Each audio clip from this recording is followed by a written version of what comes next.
believers. Welcome back to the Bear Your Shield podcast. I'm your host, Ron Scheffler, and we are in Genesis 20 today with sermon series. We're heading back to the Old Testament to pick up Abraham where we left him off.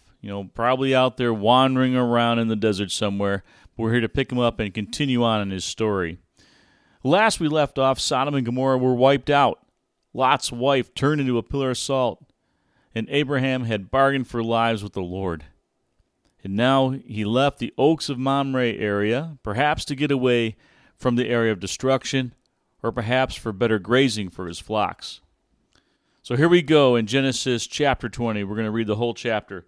Chapter 20, verse 1 starts out with this. From there, Abraham journeyed toward the territory of the Negeb and lived between Kadesh and Shur, and he sojourned in Gerar. And Abraham said of Sarah his wife, "She is my sister." And Abimelech, king of Gerar, sent and took Sarah. But God came to Abimelech in a dream by night and said to him, "Behold, you are a dead man because of the woman whom you have taken, for she is a man's wife."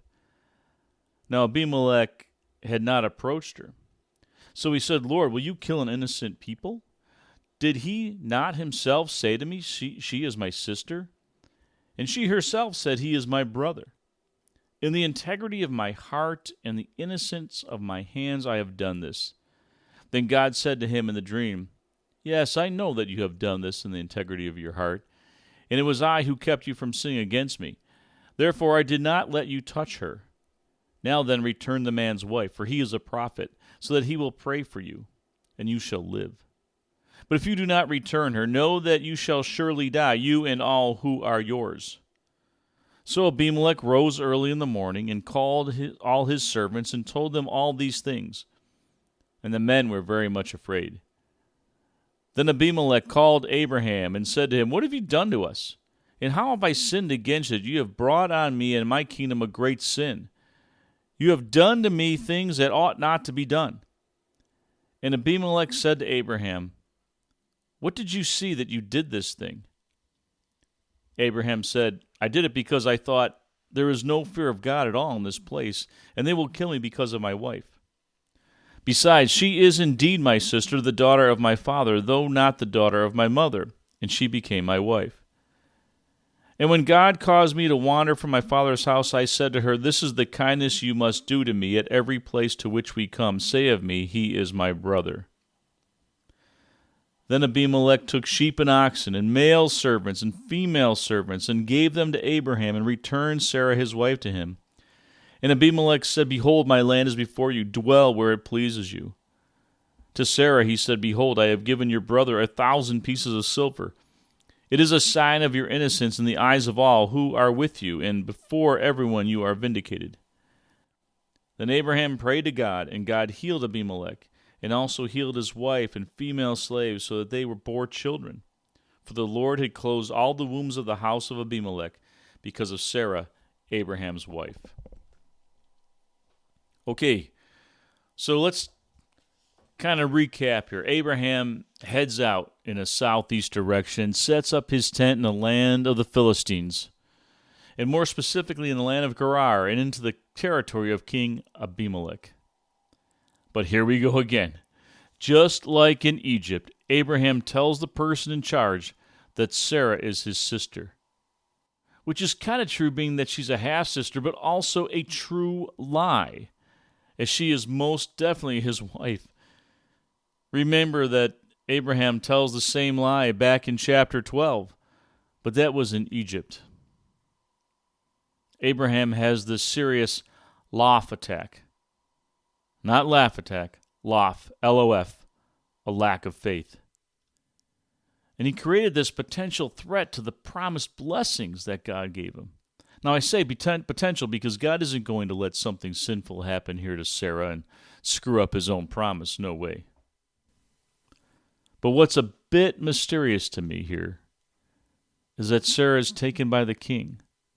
So we just read, recently that at 90-year-old, she seems to still be desirable. Appears to be, right? I mean, recently the mystery is that Sarah laughed previously when she was told she was going to have a child, being, quote-unquote, advanced in years. but apparently this didn't affect her appearance. I mean, kudos to the Hebrew skincare oil of Oveh. Sorry for the bad Yiddish joke there. Oveh is a term of exasperation, which is exactly what Sarah probably felt with her husband, exasperated. Now, as I read this, I'm always a bit dumbfounded when I reread this. Dumbfounded with everything that's transpired to Abraham. You know, God has spoken to Abraham and led him to a new land. He's promised him an offspring to him and Sarah. He visited his tent with angels, made a covenant with him, saved him and his nephew Lot and his family. Time and again, God told Abraham of his plans, and time and again, God had to deliver Abraham. Abraham saw all this, witnessed all of this, right in front of him, right? It's his life. He participated in all of this. So he's got this firsthand experience. And he still faltered. Still had a lack of faith at times. Still sinned. And yet, I wonder. Sure, I can get frustrated with reading Abraham's story here. But I wonder, how do I really react to things? How do I actually respond myself in particular situations when I'm tested? I mean, when I really look in the mirror at myself, how do I actually respond to things? I too have witnessed all that God has done for me. I too have had a front row seat for my life. I too have participated in God's blessing for me. I too have seen how God has provided for me over and over and over again. But will I have a Loth moment again? I pray not. I long to be a man of faith that will not waver, that will not lose hope, that can stand strong in the storm. How do you truly assess yourself? How do you truly think you will be when the waves come crashing in against your home? This chapter of the book of Genesis is a story of God as the protector of his people, but also of Sarah's purity in her marriage. God's covenant is not going to get screwed up. No way. For the promise to be fulfilled, marriage takes first place here. God is holy and separated from man's corruption. Sarah must be protected. We cannot be living in sin, whatever that sin is. In one part of your life, you have a secret life over here, but yet expect to be part of God's blessings over here in this other part of your life. It just doesn't work that way. Abimelech here appears to be an upright man.